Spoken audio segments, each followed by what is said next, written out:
दान रो मूर्ख ब्राह्मण शूद्र तुल्य होता है, इसमें संदेह नहीं है, क्योंकि वह ना तो पूजा के योग्य होता है और ना दान लेने का पात्र ही होता है।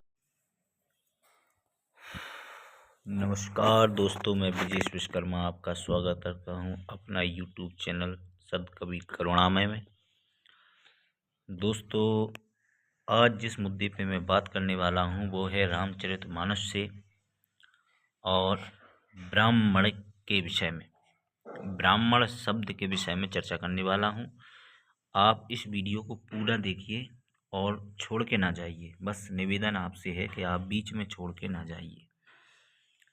आप सबसे पहले हम आपको दिखाएंगे, पहले ये कुछ ऐसे हम पहले भूमिका बनाते हैं इस चीज़ की और भूमिका पर चर्चा करते हैं। जैसे कि जिस हम ग्रंथों से आपको पढ़कर सुना रहे हैं कि कलयुग में जो ब्राह्मण हैं और उनका कैसा स्वभाव और कैसे चरित्र और किस प्रकार का आचरण होता है, आप देखिएगा। अब देखिए, और कलयुग के जो स्वरूप को समझना है हमें।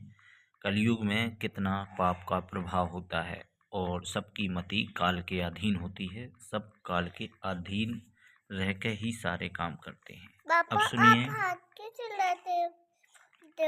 अब सुनिए, मैं आपको रामचरितमानस से सुनाता हूँ।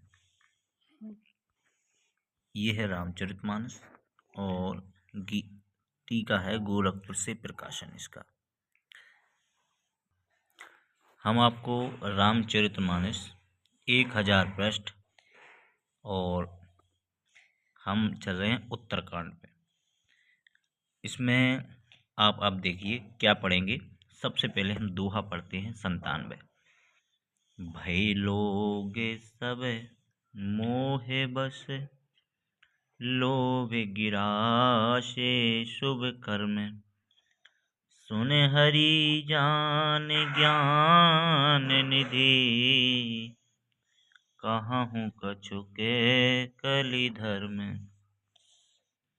सभी लोग मोह के बस हो गए, शुभ कर्मों को लोभ ने हड़प लिया। हे ज्ञान के भंडार श्री राम यानी श्री हरि के वाहन, सुनिए। अब मैं कलि के कुछ धर्म कहता हूँ। भरन धर्म नहीं आश्रम चारी,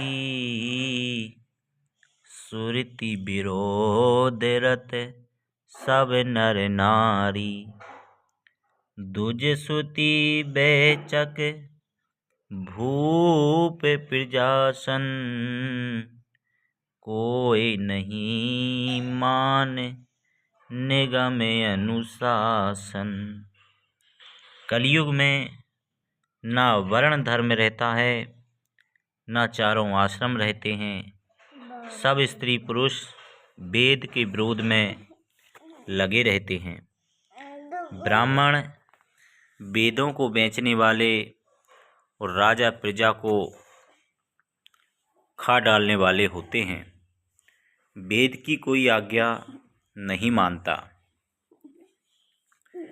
मार्ग सोई जा कछु जोई भावा, पंडित सोई जो गाले बजावा, मिथ्यारंभ दंभ रत जोई, ताकहु संत कहीं सब कोई।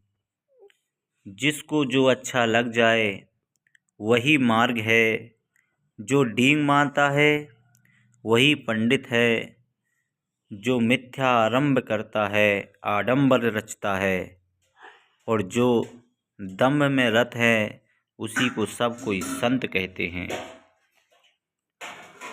सोई सियाने जो परधनहारी, जो कर दम्भ सो बड़े आचारी, जो कहें झूठ मसखरी जाना, कलयुग सोई गुण बनते बखाना। जो जिस किसी प्रकार से दूसरे का धन हरण कर ले वही बुद्धिमान है। जो दंभ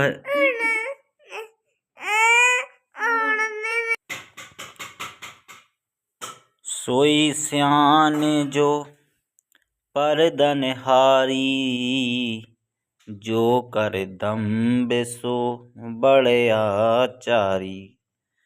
जो कह झूठ मसखरी जाना, कलयुग सोई गुण बंत बखाना। जो किसी प्रकार से दूसरे का धन हरण कर ले वही बुद्धिमान है। जो दंभ करता है वही बड़ा आचारी है। जो झूठ बोलता है और हंसी चिलग्गी करना जानता है कलयुग में वही गुणवान कहा जाता है। जय हो। निराचार जो सुरति पथ त्यागी, कलयुग सोई ज्ञानी सो विरागी। जाके नख और जटा विशाला, सोई तापस पर सिद्ध कली काला। जो आचारहीन है और वेद मार्ग को छोड़े हुए है कलयुग में वही ज्ञानी और वही वैरागवान है। जिसके बड़े बड़े नख और लंबी लंबी जटाएं हैं वही कलयुग में प्रसिद्ध तपस्वी है। अब आगे क्या बोला है। अशुभ भेष भूषण धरे, अच्छा भच जे खाई। तेई जोगी तेई सिद्ध नर, पूजते कलयुग माही। इस दोहा में क्या बोला है कि जो अंगल भेष और अमंगल भूषण धारण करते हैं और भक्ष अवक्ष खाने योग्य और न खाने योग्य सब कुछ खा लेते हैं, वे ही योगी हैं, वे ही सिद्ध हैं और वे ही मनुष्य कलयुग में पूज्य हैं। अभी आपको एक दोहा और सुनाऊंगा, फिर आप समझना इस बात को। जय मान गौरव करे, जे तेहि चार। कहते हैं परमात्मा महुकाल मन क्रम बचन लवार जई, बक्ता कली काल महु। जे अकार चारत हैं कर गौरव मानतई। जिनके आचरण दूसरों का अपकार अहित करने वाले हैं उन्हीं का बड़ा गौरव होता है और वे ही सम्मान के योग्य होते हैं। जो मन वचन और कर्म से लबार झूठ बकने वाले हैं वे ही कलयुग में वक्ता माने जाते हैं। नारी विवश नर सकल गुसाई, ना चाहि नट मरकट की नाई। शूद्र जनहि उपदेशहि ज्ञाना, मैल जनेऊ लही कुदाना। हे गोसाई, सभी मनुष्य स्त्रियों के विशेष वश में हैं और बाजीगर के बंदर की तरह उनके नचाए नाचते हैं। ब्राह्मणों को शूद्र ज्ञान उपदेश करते हैं और गले में जनेऊ डालकर कुत्सित दान लेते हैं।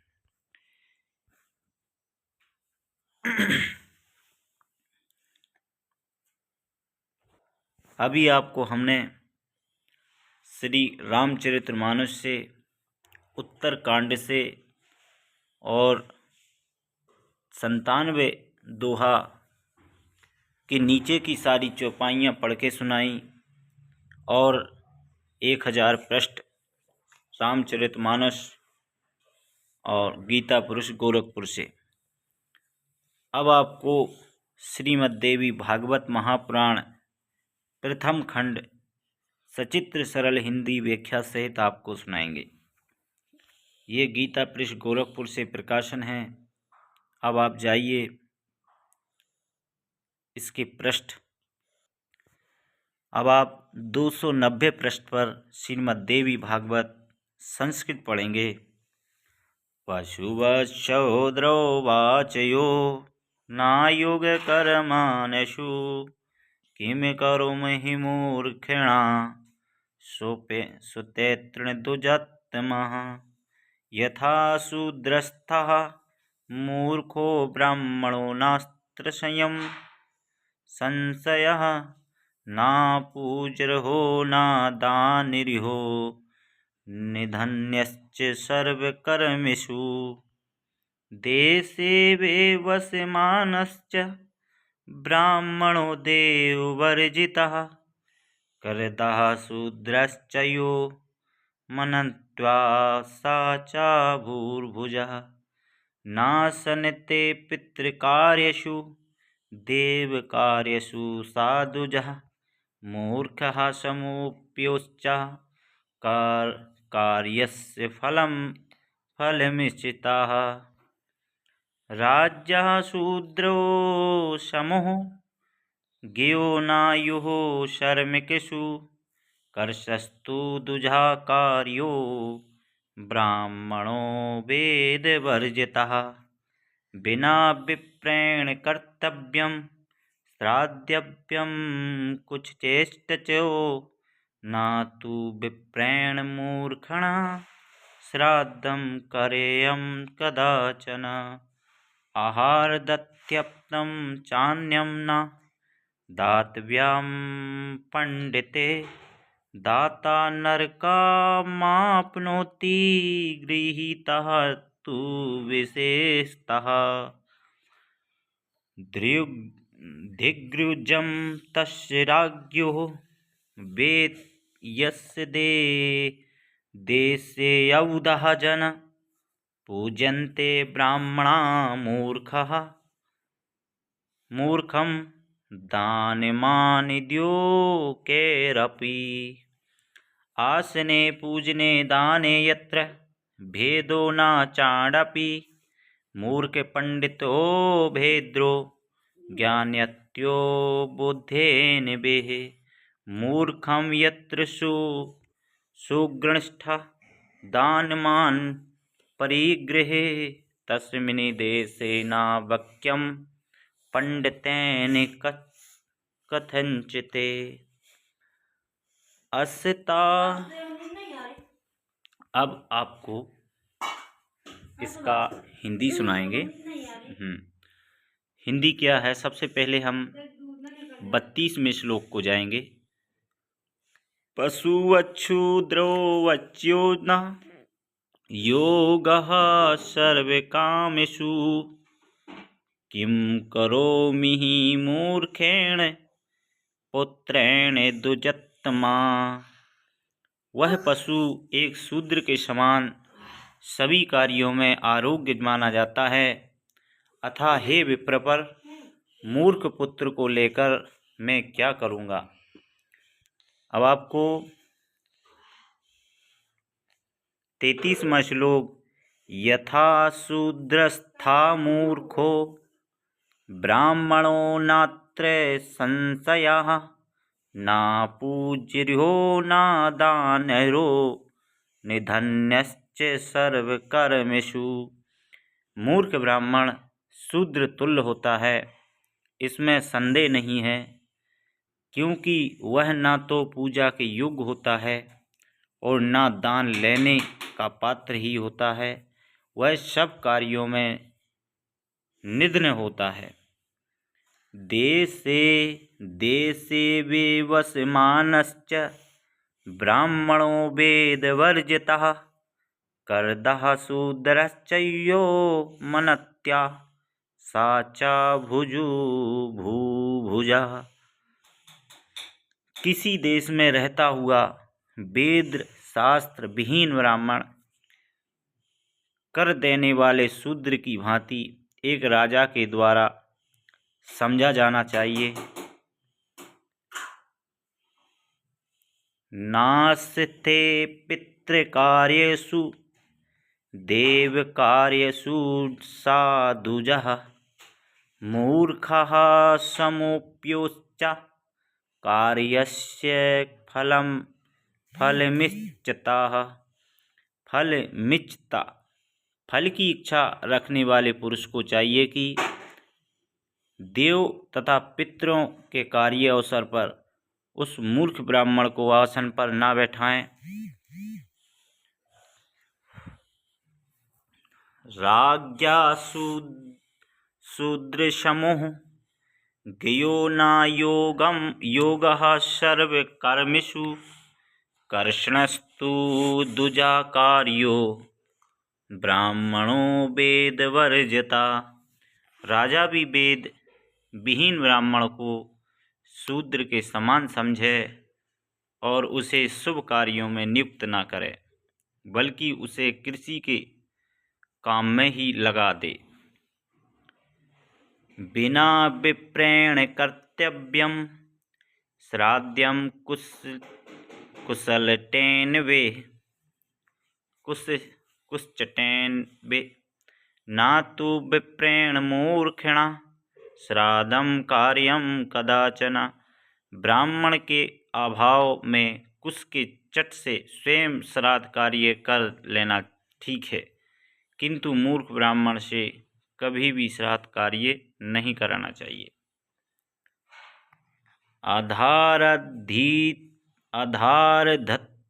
अधारधतिकं चान्नं नः दातव्यं पंडिते दाता नरकम आपनोति गृहीतः तु विशेषतः। मूर्ख ब्राह्मण को भोजन से अधिक अन्न नहीं देना चाहिए, क्योंकि देने वाला व्यक्ति नरक में जाता है और लेने वाला तो विशेष रूप से नरकगामी ही होता है। अब आपको ये समझना है कि इसमें आपने क्या समझा। दोस्तों, मैंने जिस ग्रंथ से आपको ये सच्चाई बताई है, ये शायद ही आपको किसी ने बताई हो। हमारे पूज्य गुरुदेव संत रामपाल जी महाराज जी ने 1994 से लेकर अभी तक यही जानकारी देते आ रहे हैं। आप संत रामपाल जी महाराज जी के सत्संग साधना टीवी चैनल शाम 7:30 से 8:30 बजे भी आते हैं। आप ज़रूर सुनें। यूट्यूब चैनल संत रामपाल जी महाराज जी सत्संग डाउनलोड करें। आप प्ले स्टोर पर जाइए, संत रामपाल जी महाराज का ऐप्स डाउनलोड कीजिए और संपूर्ण आध्यात्मिक ज्ञान की जानकारी प्राप्त कीजिए। धन्यवाद, नमस्कार। वीडियो अच्छा लगा हो तो शेयर करें, सब्सक्राइब करें। जय हो बंदी छोड़ की।